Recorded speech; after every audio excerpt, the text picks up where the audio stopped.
development, investment, and infra. Those were the three words that were used the most in the Finance Minister's Budget 2022 speech. Well, the capex heavy budget that left no stone unturned and included practically every sector was cheered by the markets, and how. We wrapped up the day comfortably higher by 237 points to end at 17,576. While it wasn't at the high point of the trading session, nonetheless, it was comfortably in the green. Of course, it was spurred by what happened across the globe. We did have a positive cue coming in from Wall Street. You had Europe as well that opened in the green, but nonetheless, can't ignore that move on the Sensex, 848 points higher as we wrapped up the day at 58,886. You had the broader markets too that were comfortably in line with the frontliners. Pretty much all your sectors really gained smartly. It was metals actually that led the way. Pharma, commodities, FMCG, real estate, and even IT continue to remain a key pillar of strength. By the time the day wrapped up, gains within the auto space fizzled out. You had PSU banks, energy, all which were rather listless, actually energy from the get-go.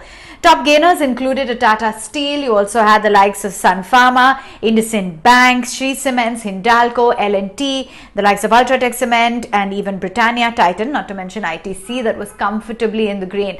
Lots of thrust on infrastructure, capex, revival. So all of those high beta stocks that really gained in trade, and of course the poster boy for infrastructure, L&T. On the flip side, BPCL, IOC lost out in trade, Tata Motors, M&M, SBI, as well as Eicher Motors and Bajaj Auto. Now let's talk about sectors and stocks that were impacted on account of the budget. Of course, as I said, there was no stone unturned, so that was a lot of sectors and stocks, but I'll try and squeeze in as many. You had a lot of the EV related stocks that were in focus on the back of the EV charging stations news, the 5G tech rollout. So the likes of Tech Mahindra, Sterlite Tech all gaining. The outlay for solar PV PLI. So the likes of Adani Green, Tata Power that gained in trade. The data centers, EV charging is well being given infrastructure status.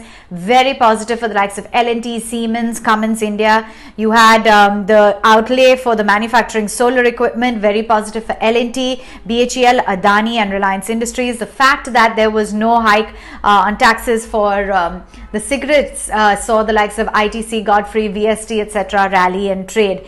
Meantime, you also had the PMAY subsidy outlay being doled out, and that saw the likes of Puravankara, Ashiana Housing, Aavas all rallying in trade. Your infrastructure related stocks like L&T, KNR, IRB all did well on the highways that will be constructed. Meantime, the boost to fintech, so the likes of Paytm and Policy Bazaar gaining in trade.